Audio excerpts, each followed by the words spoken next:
Hello, everyone. Welcome to another episode of Tech Show with Daryoush. My name is Daryoush, your host. Our guests tonight are Emily Goldmer and Captain Kurt Roskopf from the Disability Channel USA and the ambassador of TDC TV. In the past week, an incident happened on some of the clubhouse rooms, and there were multiple contacts with me about an issue, and I want to talk about them tonight. I had multiple contacts that people's social media accounts, Instagram or Twitter, was hacked, and they wanted to recover it, asked me for help to recover it for them. A cybersecurity expert can recover an account from the servers that they can access to the server, administrative access to the server. If you did not follow the security rules and did not configure your account correctly and securely, you have created an account vulnerable, and anyone may guess any hacker may guess your password and take your control of your account, change the password, and change the recovery codes, recovery process, and then no one can recover it unless you contact the support. And if you did not configure your account correctly, proving that this account belongs to you is not something easy.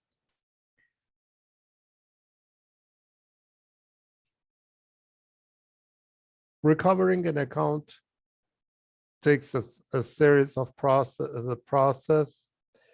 You must prove your identity. You must prove that this account belongs to you. And for this purpose, you must contact support.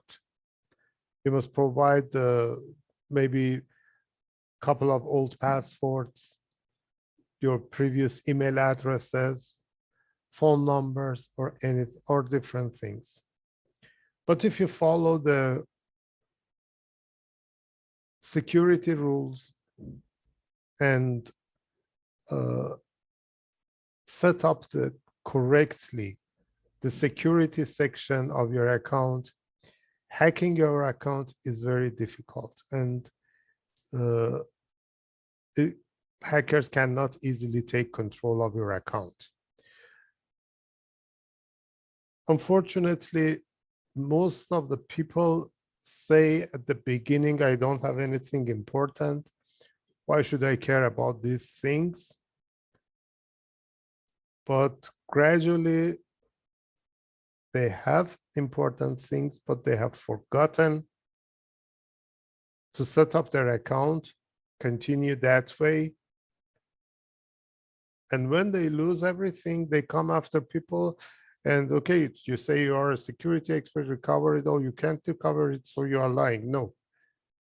Anyone that has full access to it can recover it. Not anyone can do anything.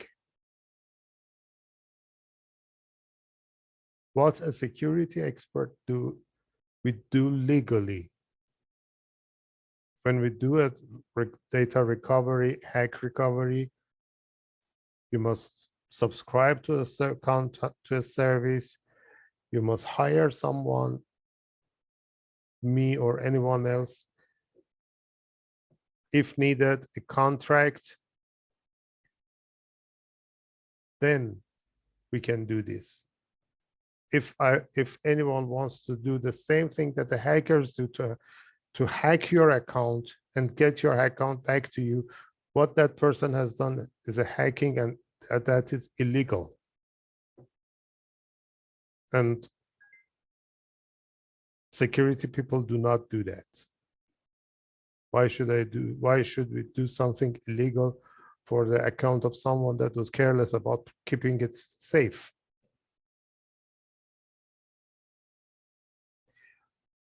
And another issue was that there was rumors that there are some scammers on the Clubhouse. I don't know who they are, what they are doing, what they have asked, but so many times people contacted me asking, hey, we do mining, make your money more, twice, 3 times, 10 times higher, do the investment. First of all, how can I trust someone like that? Out of nowhere, someone shows up. I don't know his identity, her identity. Maybe he or she is an honest person and really wants to do something and make some money. Maybe not, but this is not the correct way. All of a sudden, show up who gives 300, 400, 500, $1,000 to someone to multiply his money.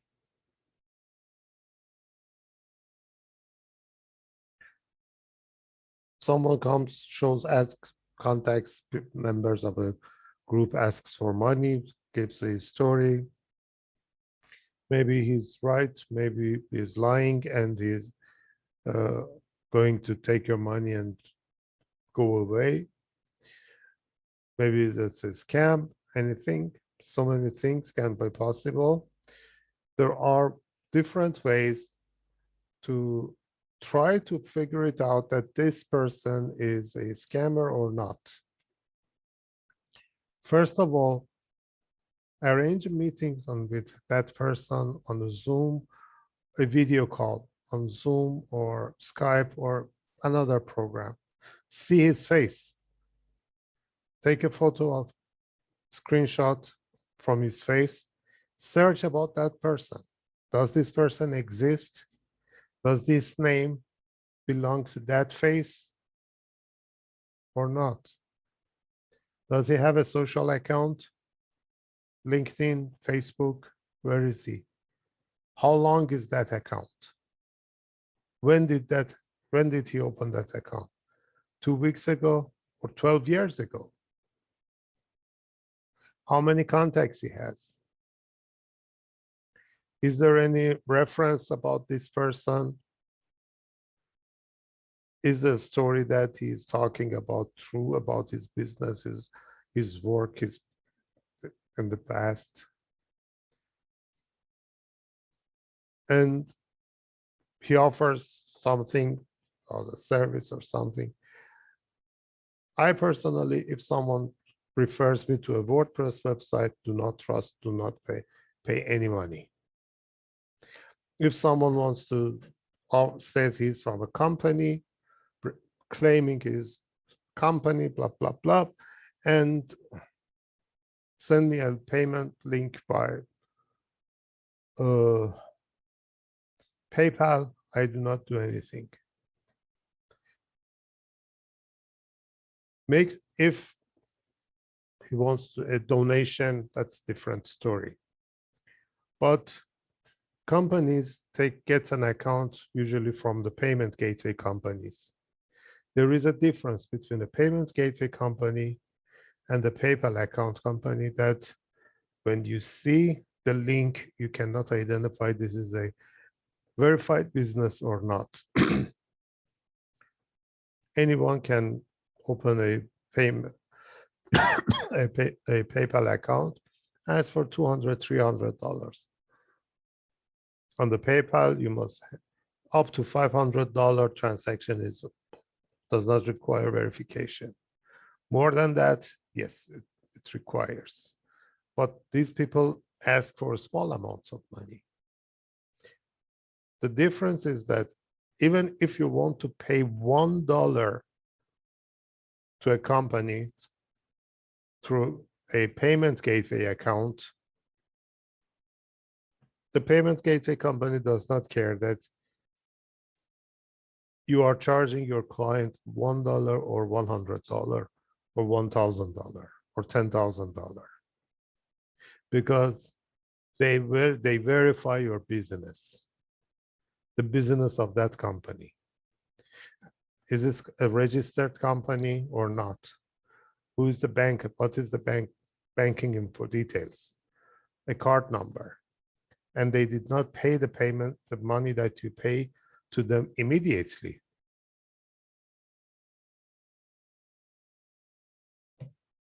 We at Taranet accept payments for most of our services. For some of them, they accept wire transfer. For some of them, for the rest of them, we accept payment by the payment gateway. But payment gateways, first, they make the payments on a weekly basis. There must be a minimum. If the money is below that minimum, the money will not be transferred to them. It will be kept until the next week. The next week is, does it reach to that minimum amount or not? Then they take some percent of every transaction, and after, depending on the payment companies, sometimes after 3 months, they release that money. So if for any reason you doubt that, you want to refund, you can ask the payment gateway company for the refund. They take your money and return it back to you.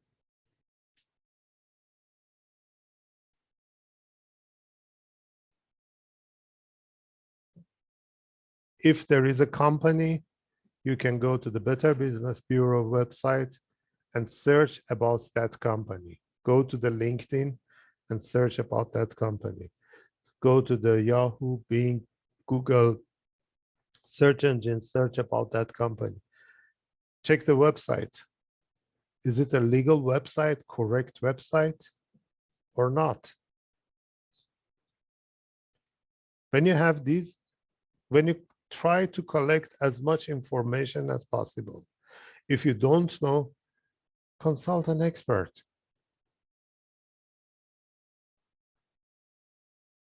Consult an expert, and you can find out that, okay, can you trust this person or not? Can you trust this company or not? How many recommendations they have? That's okay. Not a big deal. And after you do this, you can figure it out that this is an honest person.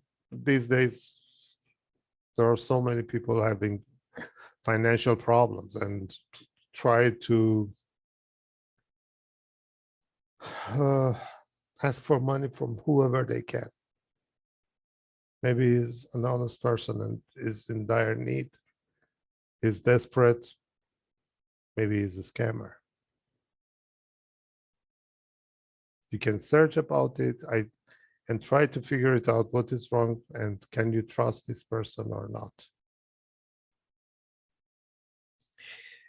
And another issue, another thing that I faced with was that I was talking with someone in a group and talking about the security rules, security policies that is better people to follow. And there was someone else in the group. He introduced himself as always as from Bangalore, the Silicon Valley of India. And this person representing a company that one of their services is security, an IT company offering the security, and he said, it is better not to be so tough on the security. ISPs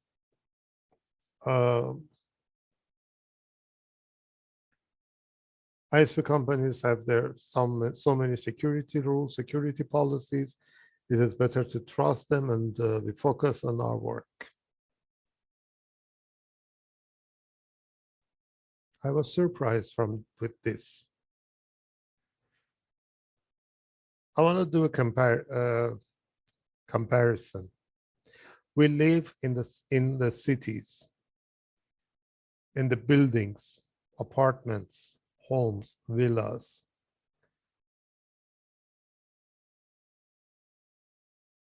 Some buildings have security cameras. Some buildings not only have security cameras, they have security personnel. And even some people have bodyguards. Why?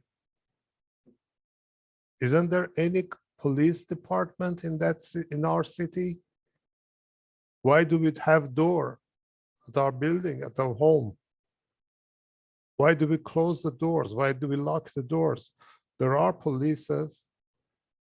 We have to trust them. They do their work. They do their job, and we focus on our life. This is like that. Hackers do not say, knock, knock, hello, I've come. Thieves do not say, knock, knock, hello, I've come to steal your money. I've come to steal from your home. I've come to steal from your company.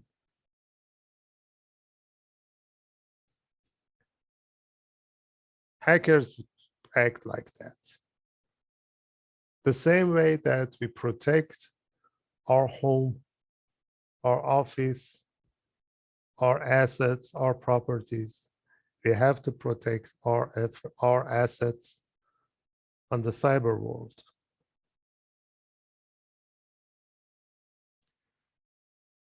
Talking about the cyber world, Captain Kurt, do you have any update from the disability channel for us? Well, we continue to work on our drone ball drops and growing out our programming. We're in talks with Cruise Line to form an all abilities cruise experience and to expand how cruises can respond to people with disabilities. And in terms of this field of technology, I don't know that it's an update, but just to make the remark that obviously technology is very important in the disability sector. And this week happens to be about the United Nations International Day of Sign Languages. So which is in a few days on the 23rd. By the United Nations. So that's a communication aspect. Obviously, sign languages as a tool and video conferencing is very powerful with that.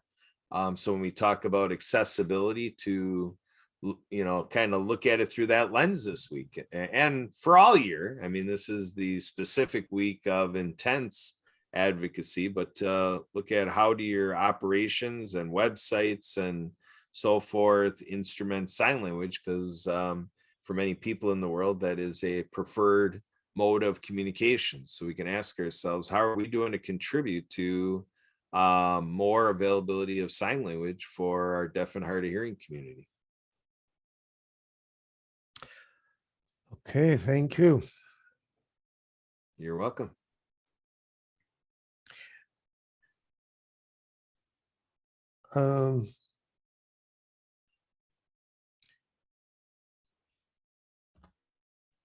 Next week, we are going to have some talks and introductions about purple bees. I was asked multiple times why I don't talk about the purple bees, that I have its logo here, but I never mentioned about it.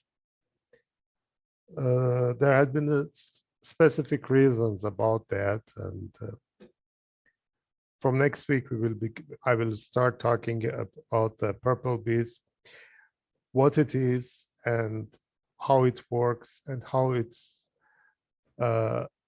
helps the businesses. This is a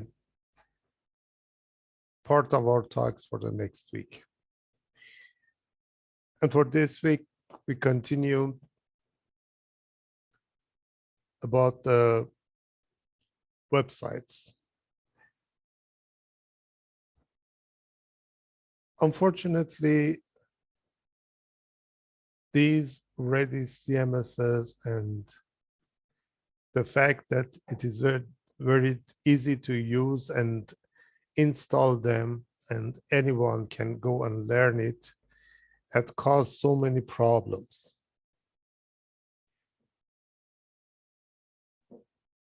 People go and install, just get a hosting service, install WordPress, select a theme, and with some clicks, a website is ready.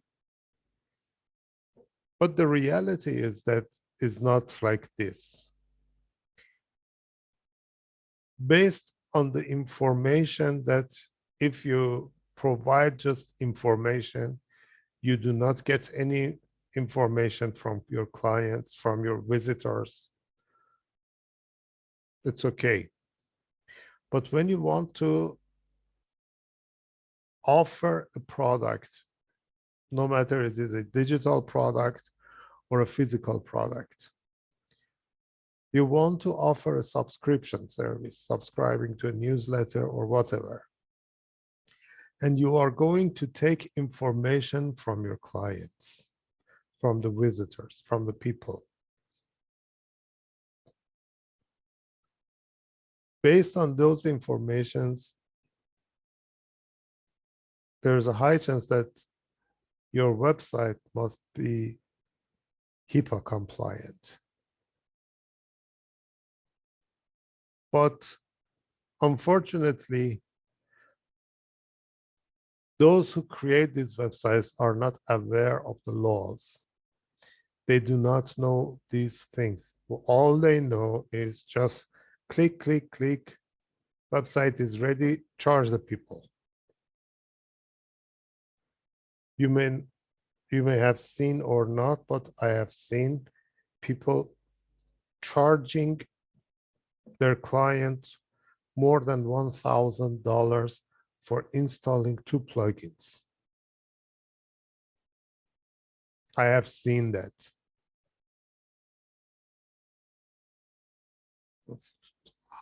How can they do this? I don't know, but this is not right. And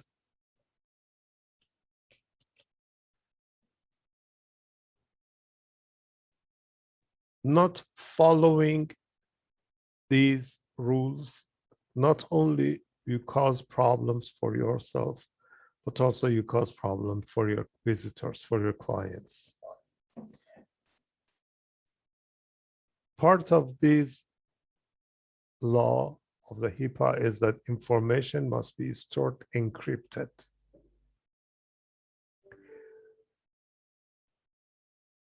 When the information is stored encrypted on the database, it cannot be read easily. It must be decrypted. Not just the information must be stored encrypted, but also the codes must be encrypted too, so that if hackers could hack the website, get access to your codes, to your database, everything is encrypted. They cannot decrypt the people's information, but they don't do that.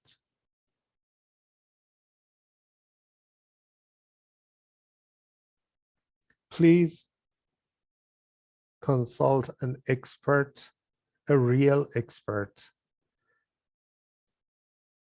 Search and see the information that you what kind of information you can get and does not make your website HIPAA compliant. And when you are getting information, some specific information, it makes your website HIPAA. You must have a HIPAA compliant website, and the developer suggesting that no, it's okay. I've done it with WordPress multiple times. Nothing has happened. Nothing has happened to him, not to his client. Be careful. One of the main cybersecurity problems is that people do not investigate and ask anyone to create a website for themselves without checking the laws, requirements, what they must do, what they must not do.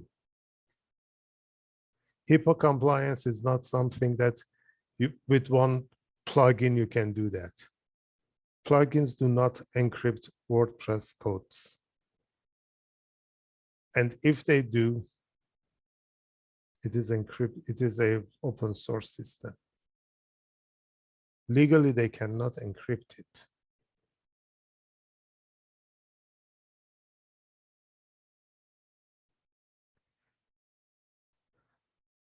Thank you for your time. Thanks for listening. Thanks for joining us.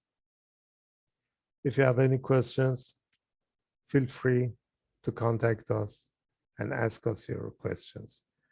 If you want to talk about something, contact us. We will invite you to join us on our next episode, and we'll listen to your words. Thank you. Stay safe and have a good weekend. Bye. Bye, everybody. Thanks, Daryoush. Thanks, everybody.